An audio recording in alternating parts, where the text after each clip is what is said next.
새해 들어서 거울 얼마나 자주 보셨나요? 한 해 한 해 나이가 들어간다고 느낄 때마다 거울 속에 내 얼굴의 주름이 더 깊어 보이는 건 기분 탓일까요? 매끈하던 피부가 울룩불룩해지고 또 색소도 침착되고요. 그중에서도 눈 주변 피부 변화가 두드러지는 편입니다. 오늘 이 시간에는 군산 파티마의원 조상곤 원장과 함께 눈 밑 주름과 다크서클에 대해서 이야기 나누겠습니다. 눈 밑에 지방, 많아도 적어도 걱정입니다. 눈 밑 지방 때문에 어둡고 피곤해 보여서 실제보다 나이 들어 보이는 원인이 되기도 하는데요. 눈 밑 주름과 다크서클에 대해 의학 박사 조상곤 원장과 함께 이야기 나눠봅니다.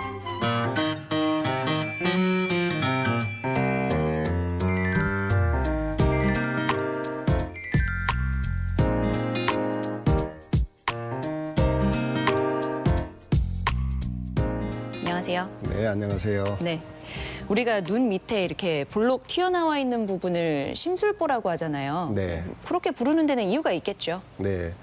우리 주변에서 눈 아래가 불룩 튀어나오시는 분들 흔히 많이 볼 수 있죠. 네. 대부분 나이 드신 분들 사이 많이 볼 수 있는데 간혹 젊은 분들도 그런 분들이 많이 계시죠. 네. 이것은 눈 밑에 이렇게 지방이 밀려 나와서 그런 건데요. 이게 이 지방이 밀려 나오면은 얼굴이 좀 사납고 심술구져 보인다 해서 심술보 또는 심술주머니로 이렇게 부르고 있습니다. 네. 원인이 이제 노화인 건가요? 그렇죠. 심술보에 만드는 대부분 원인은 노화에서 생깁니다. 우리 눈은 해부학적으로 봤을 때 이렇게 부드러운 안구가 이 딱딱한 안아 뼛속에 이렇게 박혀 있습니다. 네. 그래서 부드러운 안구가 뼛속에 박혀 있다 보니까 우리가 충격을 받는다든지 운동을 할 때 이 부드러운 안구가 뼈와 부딪힐 수가 있겠죠. 네. 그래서 충격으로부터 이런 부드러운 안구를 보호하기 위해서 이 안구와 뼈 사이에 지방이 깔려 있습니다. 네. 이 지방이 뼈 밖으로 밀려나오지 않아야겠죠. 네. 그런 역할을 하는 것이 바로 이 지방을 싸고 있는 막과 눈 뒤의 근육이 그걸 밀려나오지 않도록 막아주고 있습니다. 네. 그런데 나이를 들다 보면은 이것들이 다 느슨해지죠. 그래서 지방을 싸고 있는 막도 느슨해지고 눈 주위에 있는 근육도 느슨해집니다. 네. 그래서 이 밖으로 이 안에 있던 지방이 뼈 밖으로 밀려 나오는 것이죠. 그래서 밀려 나오니까 밖에서 봤을 때는 이게 지방 주머니로 보이는 것이고 네. 이것이 심술과처럼 보이게 되는 겁니다. 또 이런 노화 이외에도 상악골 발달이 미약하다든지 아니면 갑상선 질환이 있는 분들은 비교적 젊은 나이에도 이렇게 눈 밑에 볼록하신 분들이 계십니다. 네. 그리고 이제 뭐 여러 가지 이유에서 눈 밑이 볼록해지고 나면은 별로 보기 좋지 않아서 제거하기를 원하시는 분들이 많은데 네. 그러면 치료는 어떻게 하나요? 치료는 물론 밀려나온 지방을 제거하는 것이 없애주는 것이 치료가 되겠죠. 네. 근데 피부를 절개하는 방법과 절개하지 않는 방법 그 두 가지로 나눠볼 수가 있겠습니다. 네. 피부를 절개하는 방법은 하안검 절제술이라고 하는데 이것은 속눈썹 아래를 절개해서 그래서 불필요한 지방을 제거하고 늘어진 근육을 당겨서 고정시키고 남는 피부를 절제한 다음에 봉합해주는 이런 과정이 되겠고요. 네.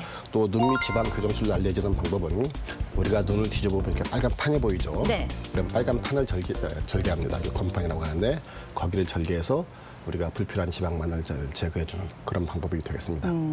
하안검 절제술 먼저 설명해 주셨는데 네. 이건 절제가 들어가다 보니까 뭐 흉터나 붓기가 있겠죠? 네.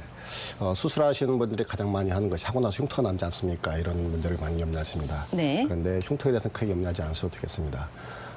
또 부기 같은 경우에는 처음 약 이틀 정도는 부기가 심해질 수 있습니다. 네. 이 경우에는 냉찜질을 하는 것이 부기를 줄이는 방법이 되겠고요. 네. 3, 4일 후부터는 부기가 많이 감소하기 시작합니다. 부기가 빠지기 시작합니다. 네. 그래서 4일 정도에 대개 실밥을 제거하고요. 그리고 일주일 후부터는 화장을 하실 수가 있습니다. 그리고 3개월에서 6개월 정도 지나면은 칼된 자리가 흉터가 이렇게 보이지 않을 만큼 많이 회복이 됩니다. 그래서 흉터에 대해서는 그렇게 많이 염려하지 않으셔도 되겠습니다. 네. 그래도 흉터가 옅어지는 데까지는 한 6개월 정도의 시간은 걸리나 보네요. 그렇죠. 일반적으로 한 그 정도 시간이 필요합니다. 네. 혹시 하안검 절제술에 뭐 다른 부작용은 없을까요?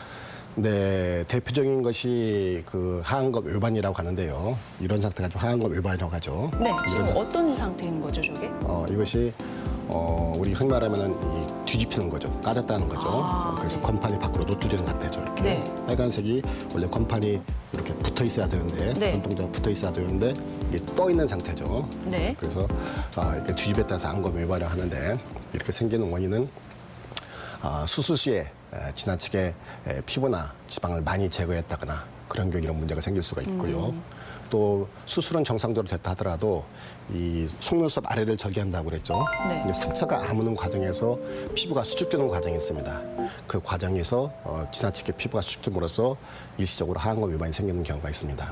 그런 경우에는 이런 문제가 생기면은 환자분들 같은 경우에는 바람이 눈에 들어가서 눈이 시리기도 하고 네. 또 세수할 때 새순물이 눈에 들어가서 많이 불편을 겪게 됩니다. 네. 또 보기에도 안 좋고요. 많이 안 좋죠. 예.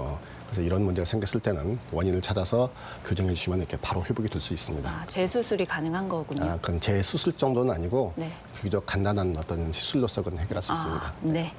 이제 또 다른 한 가지의 치료 방법으로 눈 밑 지방 교정술이 있다고 하셨는데요. 이거는 네네. 절제하지 않는 방법이라 하셨죠? 네네.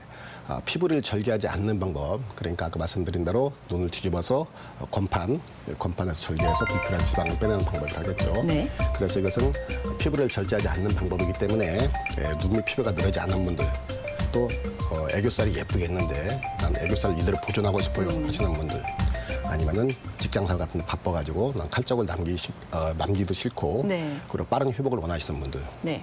또 아니면은 절개술을 한번 했는데 절제술하고 나서 지방 일부러 남아있는 분들, 네. 이런 분들이 되게 이 방법을 많이 이용합니다. 특히 20, 30대 젊은 여성들이 다크서클이 있는 경우에도 네. 이런 치료 방법을 많이 사용하고 있습니다. 다크서클에도 이게 도움이 되는 거예요? 네, 그렇죠. 다크서클이 생기는 원인이 여러 가지가 있는데요. 일반적으로는 지방이 많이 끼어가지고 지방에서 굴곡에서 다크서클이 생기게 됩니다. 네.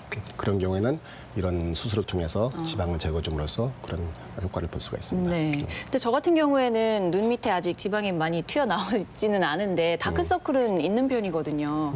그러면 다크서클이 생기는데도 뭐 여러 가지 원인이 있나 보죠? 네, 다크서클이 생기는 원인은 여러 가지 있을 수 있는데요. 가장 대표적인 것이 피부가 얇아지거나 네. 아니면은 피부가 어떤 지방이 차 있거나 눈물 고랑이 함몰되어 있는 경우, 이런 경우에는 피부가 굴곡이 생기겠죠. 네. 피부가 굴곡이 생기면은 빛에 의해서 그림자가 생기겠죠. 네. 그래서 그 그림자에 의해서 다크서클이 보일 수가 있겠고요. 또 물론 피부 색소 침착에 의해서 다크서클이 보일 수가 있겠습니다. 네. 대부분 젊은 사람 같은 경우에는 눈물 고랑이 함몰되어서 눈물 고랑 때문에 다크서클이 생기는 경우가 많이 있습니다만은 대부분 다크서클 원인은 복합적으로 생기는 경우가 많이 있습니다. 네. 눈 밑 지방 교정술 외에도 다크서클을 해결할 수 있는 다른 치료 방법도 궁금하네요.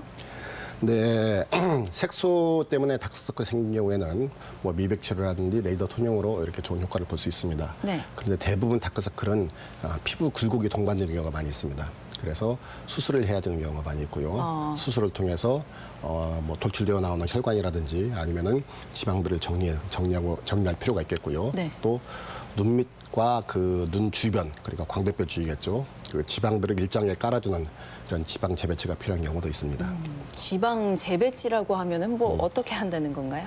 나이가 들면 눈밑 피부가 얇아지죠. 네. 피부가 얇아지다 보면은 우리 안화뼈 사이에 이렇게 초색깔 모양으로 굴곡이 생기게 됩니다. 네. 또 굴곡이 보이게 되는데 그런 굴곡을 눈물 고랑이라고 하죠. 지방 재배치라는 것은 이 눈 밑에 남아있는 불필요한 지방을 이 눈물 고랑 사이로 깔아주는 것, 그것을 지방 재배치라고 합니다. 네. 하안검 수술 후에 이런 눈물 고랑이 깊이 남아 있으면은 좀 어둡게 보이고 덜 깨끗해 보이죠. 그래서 되게 하안검 수술할 때는 이 눈물 고랑을 이렇게 재배치하는 지방 재배치를 하는 과정을 대부분 겪게 되는데요. 네. 대부분 수술 후 경우에 눈 밑에 있는 지방만 가지고 눈물 고랑이 충분히 채워지기 부족한 경우가 대부분 많이 있습니다. 네. 그런 경우에는 다른 데서 지방을 이식해준다든지 아니면 필러로 채워주는 경우도 있습니다. 네. 오늘 이 시간에는 의학 박사 조상곤 원장과 함께 눈 밑 주름과 다크서클에 대해서 이야기 나눴습니다. 오늘 말씀 고맙습니다. 네.